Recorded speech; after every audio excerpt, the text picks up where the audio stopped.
le Maroc a beaucoup investi. Donc, lorsqu'on compare le taux d'investissement du Maroc, on trouve qu'il est un petit peu très élevé par rapport à beaucoup de pays au fait, dans le monde. Donc, le Maroc il est classé dans la dernière décennie parmi les premiers pays investisseurs, donc avec des taux d'investissement de 35 jusqu'à 36%.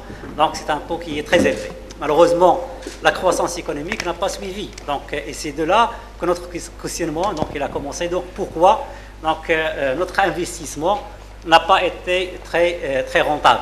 Donc, et c'est ça la question en fait, du rendement du capital physique. Lorsqu'on parle du capital physique, en fait, donc c'est le stock de capital. Donc, lorsqu'on parle de l'investissement, en fait, c'est le flux qui s'ajoute au stock de capital. Donc, notre stock de capital qui s'est constitué depuis l'indépendance, est-ce qu'il nous permet ou pas d'avoir des croissances élevées. Donc, c'est de là que vient notre problème. Donc, notre problème, c'est que nous n'avons pas encore accumulé assez de capital physique donc, pour faire de la croissance économique. Nous avons abordé cette problématique donc, en se basant sur 3 approches. Une approche un petit peu qui est beaucoup plus statistique, donc sur ce qui est connu, l'ICOR, c'est un petit peu qui mesure le nombre de points supplémentaires pour avoir un point de croissance économique. C'est l'incremental capital output ratio, ainsi que c'est ce qui mesure en fait l'efficacité marginale du capital. Et on a aussi mesuré l'efficacité moyenne du capital, ça veut dire le stock de capital divisé par le PIB. Et c'est un indicateur qui nous dit au fait est-ce qu'on a accumulé assez de capital physique ou pas. Donc lorsqu'on compare au fait cet indicateur, on trouve que le Maroc il est dans les alentours maintenant, avec les efforts qui ont été faits, de 3,4 fois notre PIB, alors que des pays qui nous ont devancés, ils ont atteint un stock de capital qui va jusqu'à 6 à 7 fois leur PIB. Ça veut dire qu'on est encore très loin, et ça répond déjà à la question que posait tout à l'heure M. le ministre, est-ce qu'on doit encore investir? Et on dit que oui.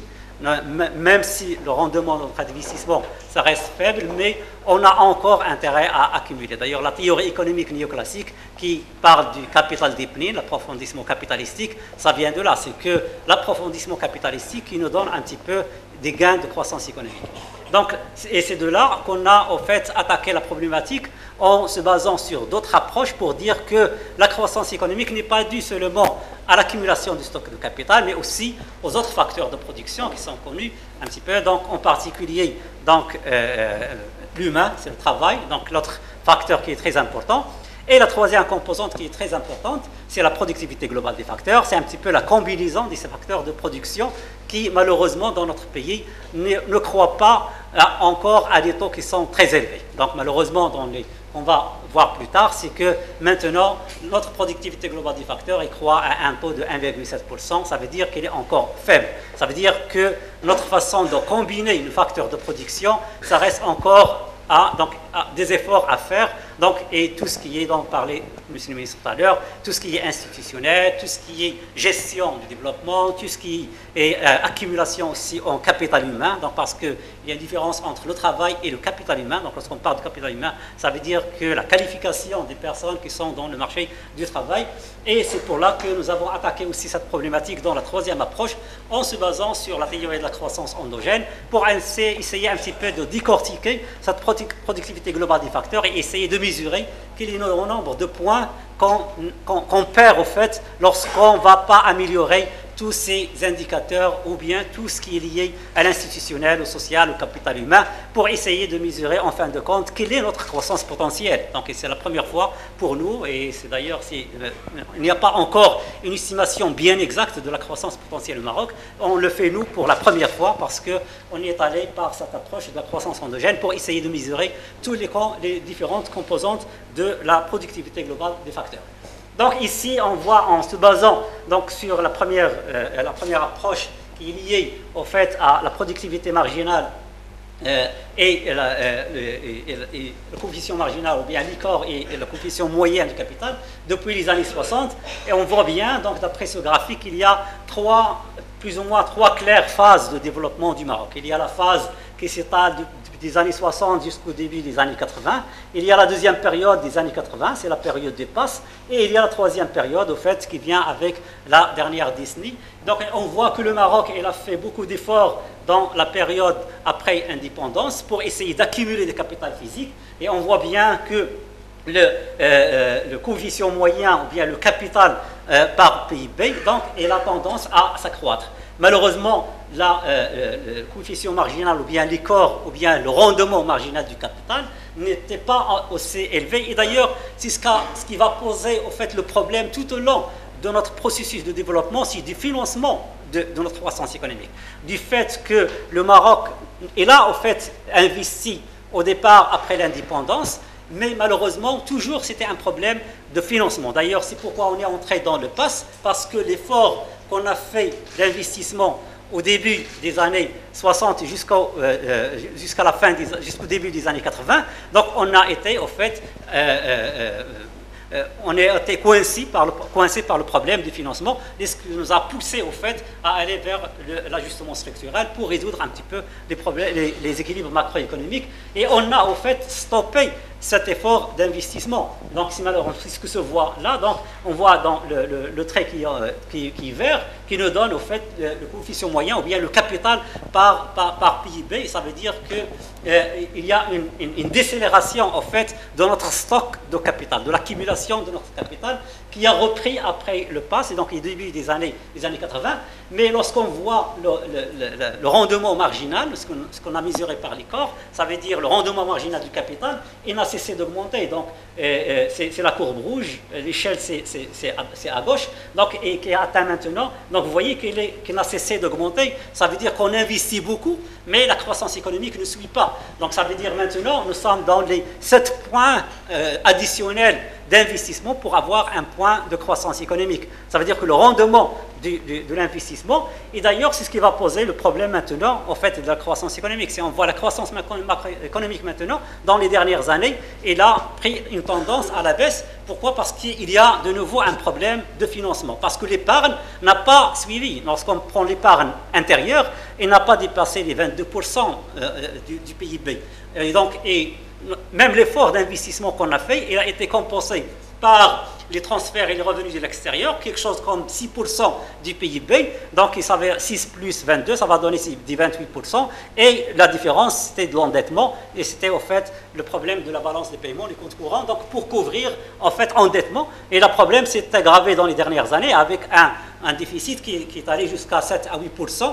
Donc, un problème, au fait, de financement. Jusqu'à maintenant, on voit que la tendance vers la baisse du taux d'investissement. Donc, il n'y a plus de 30%. Maintenant, on est maintenant dans 30%. Et ça se voit que la tendance va à la baisse. Et même la croissance aussi, il va à la baisse. Donc, ça veut dire c'est comme si on va refaire la période du PAS. Donc, sinon, ça veut dire qu'on va sacrifier la croissance maintenant. Donc, parce qu'on n'a pas encore la capacité. Donc, parce quoi? Parce qu'on n'a pas épargné.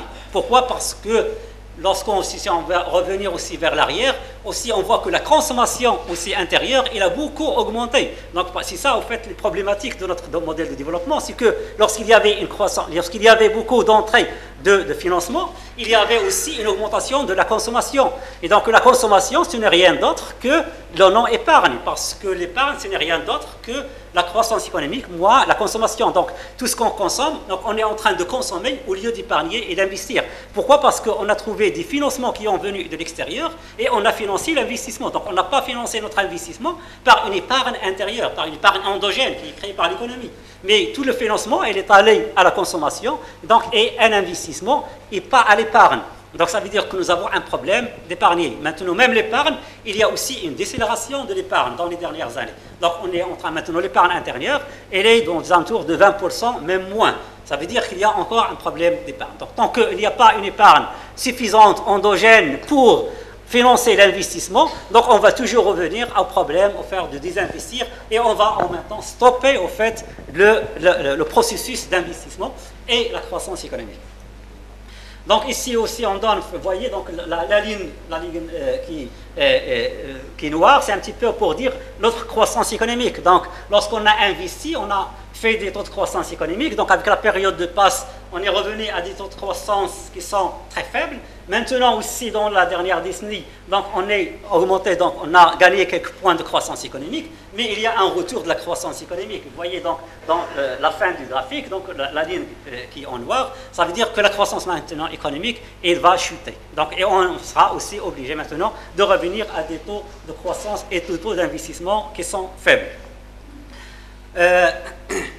Donc ici, c'est un petit peu pour vous donner dans chaque période un petit peu les indicateurs qui montrent tout ça. Donc avec des taux de croissance donc, qui sont passés entre les années 60 et 80, de taux d'investissement de 9,7%. Donc il y a une baisse, mais il y a une augmentation dans les années 2000. La même chose pour la croissance du stock de capital qui a augmenté de 6,6% donc dans les années 60 jusqu'à 80, mais il a fléchi dans les années 80 avec la période du pass, comme j'ai dit. Donc maintenant, il y a une augmentation. La même chose, la croissance économique aussi, donc, qui est avec une moyenne de 3,2% dans les années 80. Maintenant, il est remonté à 4,4%, mais avec, dans les dernières années, donc, on a fait des 4,2% et des 1, quelque chose. Donc ça veut dire qu'il y a une baisse de la croissance économique. Pour ce qui est de la décomposition, donc la deuxième approche, donc, comme je dis tout à l'heure, c'est un petit peu essayer d'expliquer la productivité du travail. Et c'est de là que vient en fait l'importance de l'accumulation du capital physique. Donc lorsqu'on approfondit l'accumulation du capital physique, même la productivité de l'économie, elle augmente.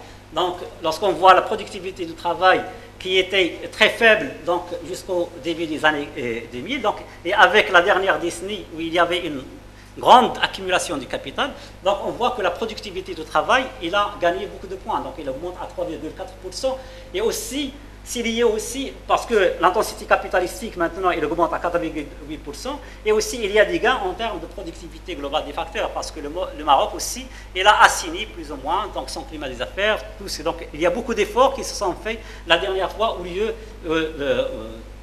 auparavant dans les années 60 et les années 80, où la productivité globale des facteurs elle est faible. Mais même avec 1,16%, on considère que notre productivité globale des facteurs elle est encore faible.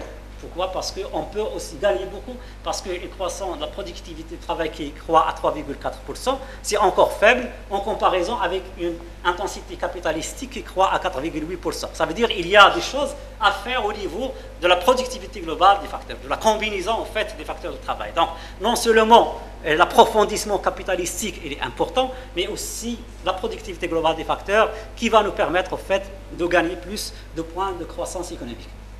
Ici aussi, ça se voit. Donc, on voit bien que, ici, il y a deux graphiques. Donc, en bleu, c'est l'intensité capitalistique qui a beaucoup augmenté, mais la productivité du travail, ça reste avec une augmentation, avec une évolution, mais qui est très, très, très, très faible. Ça veut dire qu'on a beaucoup approfondi, mais la productivité du travail, donc, ça reste à désirer. Donc, une comparaison aussi ici avec un panel de pays, pour dire que l'intensité capitalistique, la première colonne, donc le Maroc avec 29 000, donc on s'est basé sur les données de World Pen Tables, donc c'est de Pennsylvanie. Donc pour essayer un petit peu de comparer notre intensité capitalistique avec la productivité globale des facteurs, donc un petit peu un benchmark avec d'autres pays. Donc on voit que le Maroc est encore loin. Donc, en ce qui concerne l'intensité capitalistique, ça veut dire que même lorsqu'on compare le Maroc avec d'autres pays, donc c'est pourquoi maintenant on dit qu'il y a des pays qui font plus de croissance économique, alors nous, on ne le fait pas. Donc, ça se voit d'ici déjà que nous n'avons pas encore accumulé assez de capital en comparaison avec d'autres pays. Donc, on reste un petit peu loin, même si lorsqu'on voit que le Maroc est là, plus ou moins, fait beaucoup d'efforts dans la dernière décennie, donc parce que ça, c'est pour la dernière décennie. Donc, on voit qu'on a fait de l'effort pour approfondir un petit peu notre intensité capitalistique, on a fait d'efforts pour faire plus de la productivité globale des facteurs, mais l'écart, ça reste encore élevé. Ça veut dire que le rendement marginal de notre capital, il reste encore élevé. Ça veut dire que même lorsqu'on a intensifié, donc la productivité globale, ça veut dire la combinaison des facteurs de production, il y a beaucoup de travail à se faire là, et donc c'est tout ce qui demande, au fait, tout ce qui est les réformes qu'il faut faire. On a essayé un petit peu d'aller de lieu macro un petit peu désagrégé pour voir un petit peu qu'est-ce qui est cette allocation au fait, de l'investissement au niveau sectoriel. Donc pourquoi il y avait... donc déjà il y a, ça se voit d'ici que c'est la structure de l'investissement ou bien de la formation du capital fixe par secteur.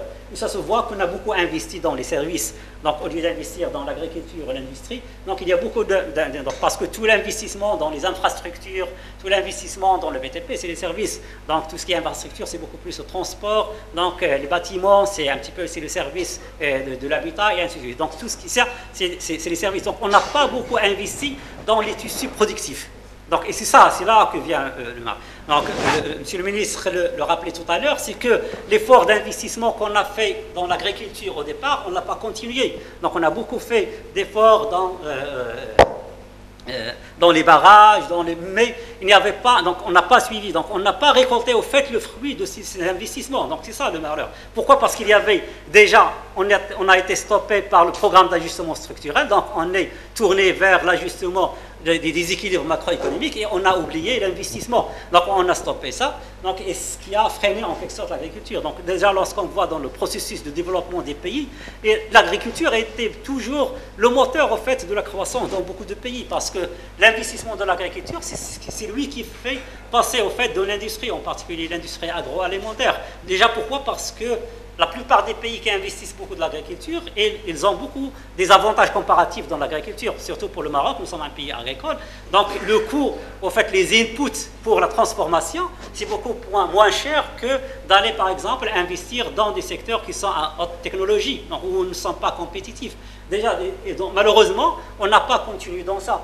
Donc, et on a essayé un petit peu d'investir dans l'industrie, dans tout ce qui est textile et ainsi de suite, mais aussi la même chose, donc l'investissement n'était pas tellement colossal. Donc on compare, donc, et on a beaucoup, et surtout la dernière décennie, donc on a beaucoup investi dans les services, mais malheureusement maintenant, et c'est là devient le problème maintenant, c'est qu'on doit pas toujours continuer à investir dans les services. Donc si on veut rentabiliser l'investissement et si on veut gagner des points de croissance économique, nous sommes maintenant obligés à faire une réallocation des facteurs de production vers les secteurs productifs, en particulier l'agriculture et le secteur, parce que ce qui fait augmenter la productivité, c'est d'aller des secteurs où la productivité est faible vers les secteurs où la productivité est élevée.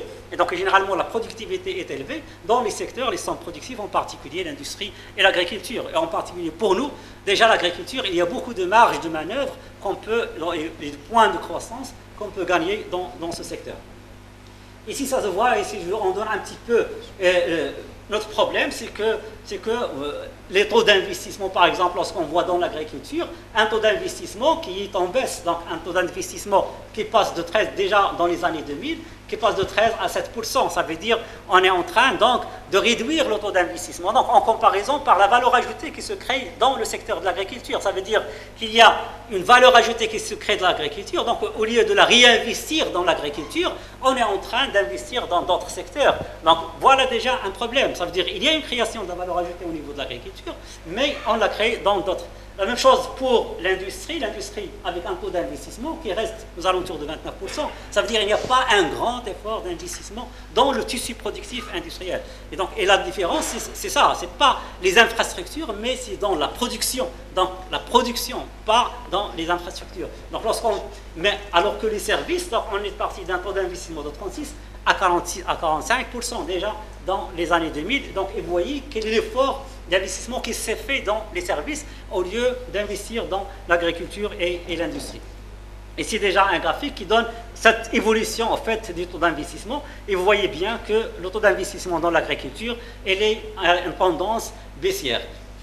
Et déjà, vers la fin des années, donc maintenant, on est dans une tendance baissière dans tous les secteurs. Ça veut dire un taux d'investissement qui est en train de baisser. La même chose pour l'intensité capitalistique. L'intensité capitalistique, ça veut dire quel est le capital par travailleur dans chaque secteur. Et on voit bien que dans l'agriculture, l'intensité capitalistique, elle est très faible. Ça veut dire que les dotations en capital dans le secteur agricole, pour les travailleurs, elle est très faible. Pourquoi? Parce qu'il n'y a pas beaucoup de technologie, il n'y a pas beaucoup de moyens de production capitalistique pour que la productivité dans le secteur elle augmente. alors que pour l'industrie et les services, il y a vraiment. Mais aussi, l'autre problème, c'est que même si secteurs, en particulier l'industrie et l'agriculture, il y avait une perte d'emploi dans les dernières années. Ça veut dire que même si le taux d'intensité capitalistique, c'est à relativiser. Pourquoi? Parce que la perte, au fait, en particulier pour l'industrie et pour l'agriculture, ça veut dire que si jamais il n'y avait pas une perte d'emploi dans l'industrie et l'agriculture, on aurait à voir déjà des taux d'intensité capitalistique encore plus faibles que ce qu'on a ici. Oui.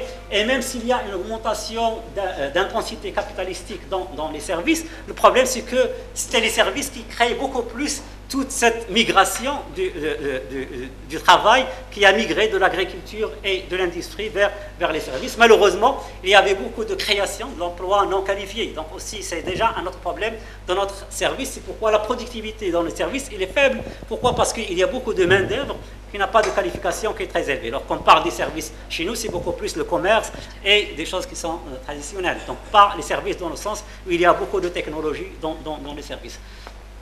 Le coefficient moyen du capital aussi, c'est un autre indicateur qui nous dit un petit peu le stock de capital par valeur ajoutée, et ça donne aussi les mêmes résultats. Donc, pour dire que le stock de capital, on n'a pas accumulé assez de capital, en particulier dans l'agriculture, qui suivi par l'industrie et les services. La productivité globale des facteurs, la même chose. Donc, une productivité globale des facteurs, déjà dans l'industrie, il y a une tendance à la baisse qui est négative. Oui, vous voyez, donc ça veut dire qu'il y a. C'est comme si on était entré dans un processus de désindustrialisation. C'est ça le problème. Donc, parce que il y a, monsieur le ministre l'a dit tout à l'heure, c'est qu'il y a beaucoup de gens dans l'industrie qui se sont convertis en d'autres choses, surtout en particulier avec maintenant l'import-export. Donc, des gens qui ferment donc, le textile pour faire de l'import-export, pourquoi? Parce qu'il n'est plus compétitif. Donc, il y avait un processus, lorsqu'on voit en particulier le textile, il y a beaucoup de désindustrialisation dans ce sens-là. La même chose pour l'agriculture. On voit ici qu'il y a une augmentation de la productivité globale, mais il est dû beaucoup plus, on le sait, dans les dernières années, avec de bonnes années agricoles. Donc, c'était beaucoup plus dû aux aléas climatiques qui ont été en faveur, au fait, de l'agriculture. Et ça revient aussi aux problématiques, au fait, de la destruction de l'emploi qui a en quelque sorte allégé le fardeau pour le secteur de l'agriculture et de l'industrie.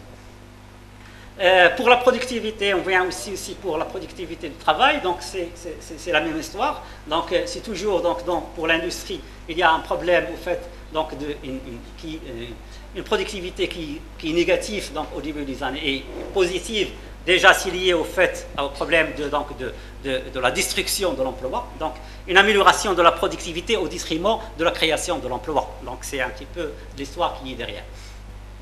Donc, tout ça pour dire à la fin qu'il y a un problème de financement. Déjà, on donne ici un petit peu le taux d'investissement avec le taux d'épargne.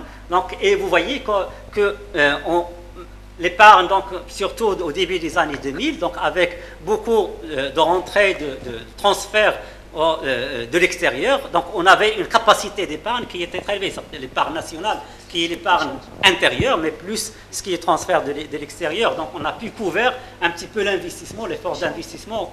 C'est pourquoi notre investissement, il était allé en crescendo.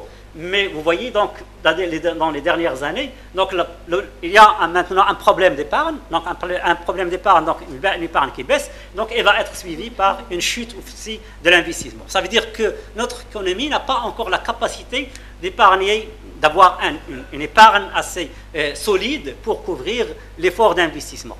Et c'est ça un petit peu le problème.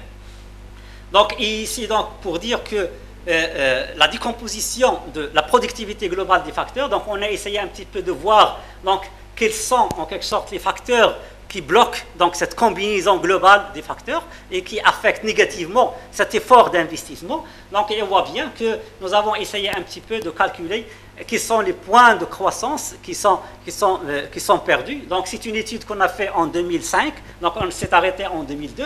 On l'a refaite maintenant, pour s'arrêter en 2013. Donc, c'est une étude qui est basée sur un panel de pays pour estimer la croissance économique en termes de croissance endogène.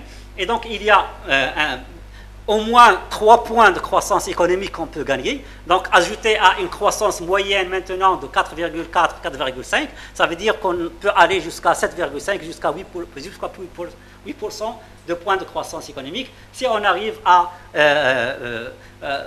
renforcer au fait notre capital humain, à renforcer donc notre gouvernance économique, à renforcer donc la part ici de l'agriculture sort pour dire à aller vers une restructuration du tissu productif, donc au lieu d'investir seulement dans les services, donc investir dans l'industrie et dans l'agriculture. Et je vous remercie.